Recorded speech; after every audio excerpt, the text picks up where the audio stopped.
I'm a retired New Jersey police officer. Throughout my 20 years on the force, the most disturbing call I ever received was for a school lockdown happening at a nearby middle school, of which I'll leave out the name for legal reasons. It happened on a stormy, dark day. My car number was called on the radio to respond to a lockdown where a suspicious-looking man was seen stepping out from a white van parked behind a school and walking into the back door by the boys' locker room. I pulled up to the back parking lot of the school right next to the white van. He was inside, and all the doors and trunk were locked. I opened the red back door that entered into the gym hallway right by the locker rooms. The main lights had been turned off, so the whole inside of the school was dark. I unholstered the flashlight from my belt and used it to navigate the halls.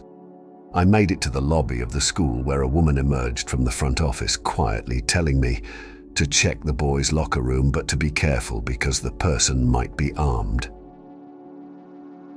I called for backup on my radio and was assured backup was already on the way.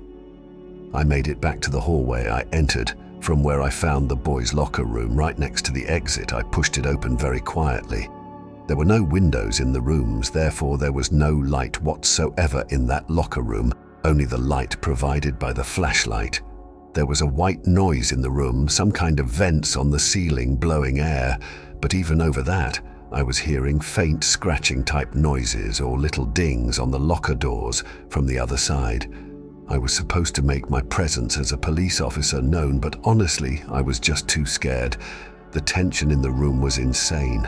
I held my flashlight in one hand and my gun in the other as I snuck to the other side of the locker room. It seemed like wherever I was in the room, the dings and thuds would be coming from the other side. I was standing in the corner of the locker room right by the door to the bathroom when the sound of someone slamming a locker door from another room made me jump out of my skin. I went in the direction where I heard the slam to find out that it was from the boys' football team locker room. There was no door separating the main locker room from the football locker room. The lockers in here were also 3 times the size. I finally had the nerve to make my presence known by shouting, "Police." After shouting, a kid started screaming for help from somewhere in the room. It was very muffled, though. The kid pounded on the locker door on the other side of the row I was in. When I found out that the boy was trapped inside of a locker, I felt sick in my stomach. I told him I'd be right back, once again calling for backup while running outside to where the white van was. It was gone. My biggest mistake was not getting the plate number first thing. I told the dispatch to be on the lookout for a suspicious white van. I ran back into the school and instructed the staff in the front office to end the school day and to send somebody with a key to the locker room to get the boy out of the locker. The boy was held by the man with a knife on his back. As I speculate, the man was quietly trying to get the 12-year-old boy to his van. The boy was bleeding on his arm from the man cutting him while resisting. The man's van was spotted a week later in a 7-Eleven parking lot, where he was arrested after being properly identified. I was 16 in my junior year of high school. I had 9 periods in the school day, and 5th period was lunch, followed by my astronomy class. My astronomy class was held in one of the 2 basement classrooms of the school. My high school was big, with 3 floors. But that wasn't enough to accommodate all the classes, so 2 classrooms were built in the basement. It was a bit creepy down there with nobody else around. It used to be a janitorial area but was remodeled to better resemble a typical hallway. The only thing was there were no intercoms or loudspeakers in the basement at that time. Therefore, no classes were held down there during the first period for the morning announcements. Everyone referred to this little section of the basement as the chamber, and everyone always tried to get classes down there because it was air-conditioned. The classes were typically easier, and it had its own bathroom. We had a quiz in astronomy that day. Usually I was one of the first done because I found the class easy. After finishing my quiz, I texted my friend, who was in the other basement classroom, to meet me in the bathroom because I was bored. He agreed, and I walked out of the classroom down the small hallway to the bathroom. A few seconds later, the door opened, and my friend JJ entered the bathroom. We were joking around until JJ checked his phone and said someone texted him about the school going on lockdown.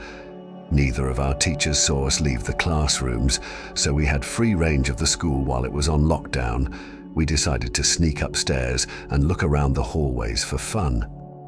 Upon opening the basement door to the main floor, we found that all the lights had been turned off and the hallways were pitch black, which was unusual during lockdowns. Feeling uneasy, JJ stepped a bit further into the hallway, and I followed suit. We noticed a man emerging from the darkness. At first, we couldn't tell if he was a teacher, but as he got closer, we realized he wasn't dressed like any staff member.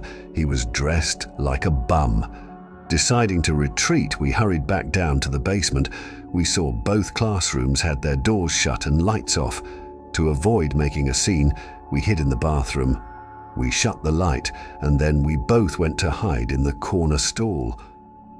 Complete silence filled the room, except for the sound of our breathing and an occasional drip from the sink. Suddenly, the bathroom door opened and light from the hallway poured in for a brief moment. The door shut and the bathroom was pitch black again. Me and JJ tried our best to control our breathing. The room was so silent that we could hear somebody walking over to our side of the bathroom. The person stopped and started breathing heavily as if they were out of breath. Me and JJ were both scared to death. JJ whispered in my ear, "We have to crawl out through the other stalls." Even JJ's whisper could be heard from across the room due to the silence. The heavy breathing outside the stall stopped and the person tried pressing the stall door in. I whispered, "Go, go," to JJ. We both crawled under the side wall to the next stall over and then the next stall and finally out to the other side of the bathroom. The person was now full-on banging on the stall door. Me and JJ opened the door, and as the light filled the room again, we saw the guy from upstairs in the corner. We pounded down the door to JJ's class, and the teacher let us in within seconds. JJ explained everything as the teacher locked the door, mentioning a gun sticking out of the man's pocket. I was shocked to hear this because I didn't see a gun, but I went along with it. Usually, high school students would be laughing at two students causing a scene, but I noticed all the kids looked concerned. A sudden bang at the door made everyone jump, and a couple of girls squeal out of fear. JJ, the teacher, and I could see the man standing at the door looking through the window while trying the doorknob. After a few bangs on the door, seemingly out of anger, he turned and walked down the hallway back to the stairs. The lockdown lasted for over an hour and we sat in silence in the room. Eventually, somebody from upstairs called the teacher and he instructed all of us to single file, walk up the stairs and out of the building where we would be greeted by the police. Me and JJ described the man to the cops and the dean.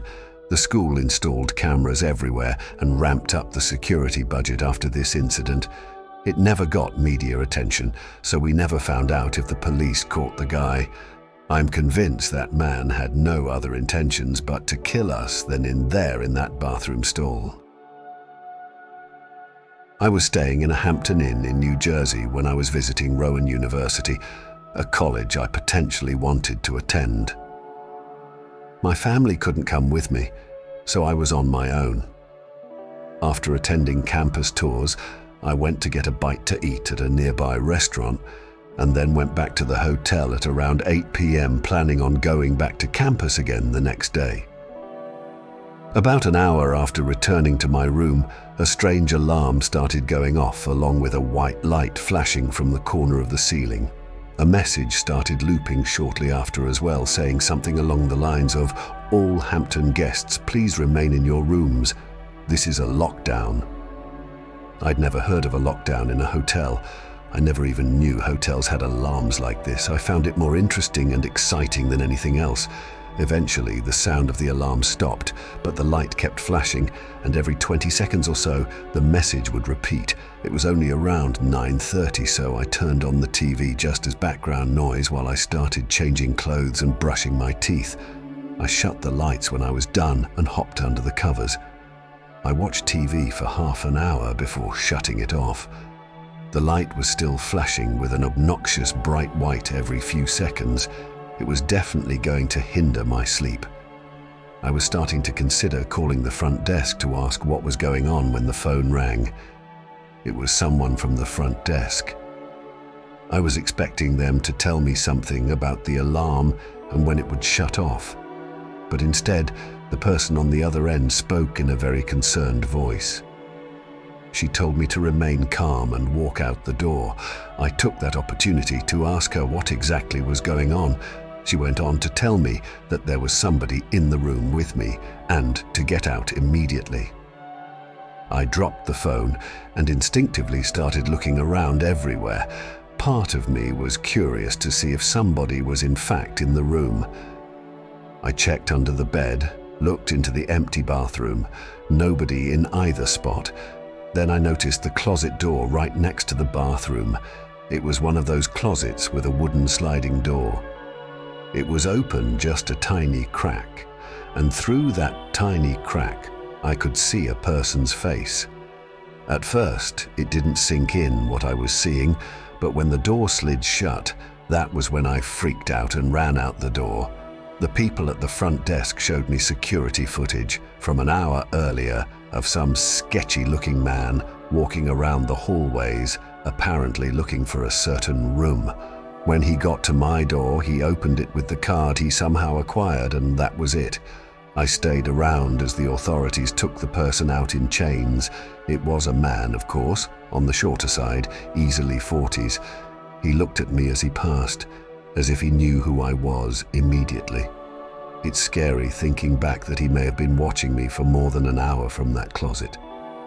Subscribe to my channel and don't forget to turn on notifications to see you in the next story.